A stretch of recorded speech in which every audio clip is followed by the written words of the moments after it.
hyundai Creta सबसे पहले साल 2015 में लॉन्च हुई थी और तब से अब तक इस नाम की गाड़ी के ना 10 लाख से ज़्यादा ग्राहक भारतीय बाजार में मौजूद हैं। अब देखो साल 2024 में नई hyundai क्रेटा लॉन्च हुई है और नई hyundai क्रेटा के लॉन्च होने के बाद से ही अब तक इस गाड़ी की 80,000 से ज़्यादा बुकिंग्स हो चुकी हैं। और देखा जाए तो फरवरी 2024 का जो महीना था उस महीने में तो सबसे ज़्यादा बिकने वाली कॉम्पैक्ट एसयूवी भी ना hyundai की क्रेटा ही थी। अब मार्च का महीना है और मार्च के महीने में hyundai क्रेटा का N-Line वर्जन लॉन्च होने जा रहा है। इस गाड़ी में क्या कुछ खास देखने को मिल रहा है और क्या बदलाव कंपनी ने किए और वो बदलाव कितने बेहतर हैं मौजूदा hyundai क्रेटा के मुकाबले, वो मैं आपको इस वीडियो में बता दूंगा। तो दोस्तों मैं हूं अंकित दुबे, आप देख रहे हैं नई hyundai क्रेटा N-Line का फर्स्ट ड्राइव रिव्यू।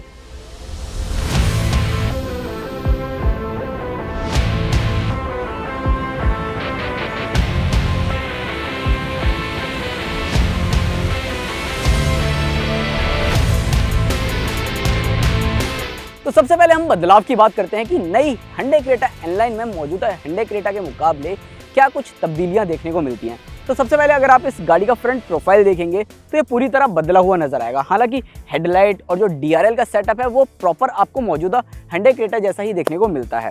अब ये N-Line है। अब N-Line ना ऐसे समझो कि जो टॉप मॉडल है ना SX और SX ऑप्शनल, तो ऐसे में इसमें भी आपको टॉप मॉडल देखने को मिल जाते हैं N8 और N10। तो ये वाला जो वेरिएंट है ये N10 है। तो जो N8 N10 है उसमें कुछ चीज़ें आपको बदली हुई देखने को मिल जाती हैं, यानी कि N8 में आपको डैश कैम देखने को मिल जाता है डुअल कैमरा के साथ, N10 में आपको डैश कैम नहीं मिलता है। लेकिन हाँ, N10 में आपको एडास लेवल के फीचर्स ज़रूर मिल जाते हैं। अब एडास लेवल के फीचर्स मिल जाते हैं तो ऐसे में आप रेडार और कैमरा देख सकते हैं। बाकी फ्रंट प्रोफाइल में क्या बदलाव है, देखो जो मौजूदा hyundai क्रेटा है उसके मुकाबले ग्रिल कंपनी ने पूरी तरह बदल दी है। उसमें आपको थोड़े बड़े बड़े गैप्स देखने को मिल जाते थे ग्रिल में, यहाँ पर आपको छोटे ही गैप्स देखने को मिलते हैं। बाकी N-Line का यहाँ पर आपको बैज देखने को मिल जाता है। इसके अलावा जो बम्पर है, बम्पर का जो डिज़ाइन है वो आपको पूरी तरह बदला हुआ देखने को मिल जाता है और जो रेड हाईलाइट्स है वो आपको फ्रंट से ही साइड प्रोफाइल और रियर प्रोफाइल तक जाती हुई देखने को मिल जाती है। साइड प्रोफाइल की अगर हम बात करें तो साइड प्रोफाइल में जो मौजूदा hyundai क्रेटा है उसके मुकाबले N-Line में जो एलॉय व्हील का डिज़ाइन है वो तो सेम मिलता है, लेकिन जो साइज़ है वो 17 से ऊपर करके 18 कर दिया गया है और N-Line में आपको N बैज देखने को मिल जाता है एलॉय व्हील पर। जो मौजूदा hyundai क्रेटा है उसमें आपको H लोगो देखने को मिलता है।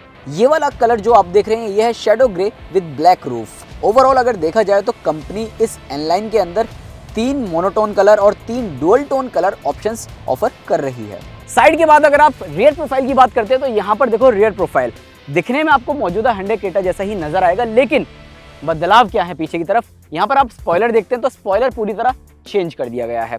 बाकी टेल लाइट का डिज़ाइन आपको सेम वैसा ही देखने को मिल जाता है और नॉर्मल अगर आप टर्बो वेरिएंट देखते हैं तो जो मौजूदा hyundai क्रेटा है उसमें आपको 1.5 टर्बो लिखा हुआ देखने को मिल जाता है पीछे की तरफ, लेकिन यहाँ पर आपको N-Line का बैज देखने को मिल जाता है। बाकी रियर बम्पर, डिफ्यूज़र ये आपको पूरी तरह बदला हुआ देखने को मिल जाता है। इसके अलावा अगर आप यहाँ पर एग्जॉस्ट टिप्स देखते हैं, एग्जॉस्ट पाइप्स देखते हैं, ये आपको अलग देखने को मिल जाते हैं। ऑब्वियसली बात है N-Line है तो ऐसे में कंपनी ने यहाँ पर स्पोर्टी एग्जॉस्ट शामिल किए हैं। बाकी रियर प्रोफाइल आप बताओ आपको कैसा नज़र आ रहा है। इसके अलावा एक बदलाव और है, जो मौजूदा hyundai क्रेटा है उसमें आपको जो रियर पार्किंग लाइट थी ना वो बिल्कुल मिडल में मिल रही थी, बीच में मिल रही थी। तो ऐसे में कुछ लोगों की शिकायत थी कि अगर गाड़ी पीछे से गलती से लड़ जाए, टकरा जाए किसी खंबे से या किसी से, तो सबसे पहले लाइट टूटेगी। तो ऐसे में कंपनी ने अब वो जो लाइट है ना वो भी अब यहाँ पर साइड में दे दी है। तो ऐसे में ऑब्वियसली बात है अगर गाड़ी बाई चांस पीछे से टकरा भी जाती है किसी से या कोई पीछे से टक्कर भी मार देता है तो लाइट तो नहीं टूटेगी।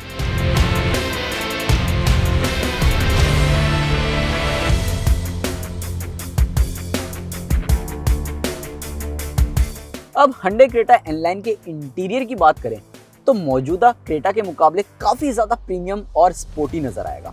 देखो ऑल ब्लैक थीम आपको देखने को मिल जाती है, साथ ही साथ रेड कलर के एलिमेंट्स आपको काफ़ी जगह देखने को मिल जाते हैं। इंफोटेनमेंट सिस्टम, इंस्ट्रूमेंट क्लस्टर के सराउंडिंग में अगर आप देखेंगे तो यहाँ पर प्रॉपर जो रेड कलर का एलिमेंट है वो देखने को मिल जाता है। AC वेंट्स अगर आप देखते हैं तो यहाँ पर भी आपको रेड कलर का ये एलिमेंट देखने को मिल जाता है। बाकी गियर नॉब अगर आप देखेंगे तो यहाँ पर भी रेड कलर का एलिमेंट विद रेड स्टिचिंग देखने को मिल जाती है, साथ ही साथ N यहाँ पर लिखा हुआ है। बाकी स्टीयरिंग व्हील अगर आप देखते हैं तो ये भी रेड स्टिचिंग के साथ देखने को मिल जाता है और स्टीयरिंग व्हील पर यहाँ पर N लिखा हुआ नजर आ जाता है। सीट्स अगर आप देखते हैं तो वो भी काफ़ी ज़्यादा स्पोर्टी नज़र आएंगी, ब्लैक सीट्स हैं और साथ ही साथ रेड हाइलाइट्स या रेड इंसर्ट्स आप सीट्स पर देख सकते हैं। साथ ही यहाँ पर एन लिखा हुआ नज़र आता है जो कि काफ़ी ज़्यादा बढ़िया लग रहा है। इसके अलावा और कोई बदलाव नहीं है इस गाड़ी के अंदर। जैसा कि शुरुआत में बताया, Hyundai Creta N-Line N8 और N10 वेरिएंट में आएगी। तो जो N8 है उसमें आपको एडास लेवल के फीचर्स नहीं मिलेंगे, सिर्फ और सिर्फ डैश कैम मिलेगा जो कि डुअल कैमरे के साथ आएगा। और यहाँ पर आप नहीं देख रहे हैं ऐसा इसलिए क्योंकि ये N10 वेरिएंट है। तो ऐसे में मुझे लगता है N10 वेरिएंट में अगर कंपनी एडास लेवल के फीचर्स ऑफर कर रही है तो एक डुअल कैमरे वाला डैश कैम और ऑफर कर देती तो और ज़्यादा बेहतर हो सकता था। साथ ही इस गाड़ी में आपको जो मौजूदा क्रेटा है उसके मुकाबले मेटल के स्पोर्टी पैडल्स दिए जा रहे हैं, चाहे आप ब्रेक पैडल देख लो या फिर एक्सेलरेटर पैडल देख लो, ये आपको स्पोर्टी मिलते हैं और मेटल के मिलते हैं, काफ़ी ज़्यादा बढ़िया नज़र आ रहे हैं। इसके अलावा एक चीज़ और, कंपनी अगर इस गाड़ी में N-Line का एक पडल लैम्प दे देती और ज़्यादा बेहतर होता। रात के समय अगर आपको वेलकम लाइट मिल जाती N-Line वाली तो ऑब्वियस सी बात है काफ़ी ज़्यादा प्रीमियम आपको फील होता। इसके अलावा अगर आप पीछे की तरफ आते हैं तो पीछे की तरफ की जो सीटें हैं वहाँ पर भी आपको कोई बदलाव देखने को नहीं मिलेगा, सिर्फ और सिर्फ वही ब्लैक सीट्स, साथ ही साथ रेड एलिमेंट्स आपको उसमें देखने को मिल जाता है। हालांकि जो कुशन है रियर सीटों के लिए वो आपको N-Line वाले देखने को मिल जाते हैं, बाकी रियर प्रोफाइल में आपको कोई बदलाव देखने को नहीं मिलेगा। ओवरऑल एक्सटीरियर और इंटीरियर में मिला के इस N-Line वर्जन में आपको 30 स्पोर्टी अपग्रेड्स देखने को मिल जाते हैं। सेफ्टी की बात करें तो Hyundai N-Line के अंदर आपको 70 से ज़्यादा एडवांस्ड सेफ्टी फीचर्स देखने को मिलते हैं और 42 फीचर्स तो ऐसे हैं जो कि आपको स्टैंडर्ड मिलते हैं। साथ ही साथ एडास लेवल 2 के फीचर्स भी मिल जाते हैं जो कि लगभग आपको 19 एडास लेवल 2 के फीचर्स कंपनी ऑफर कर रही है।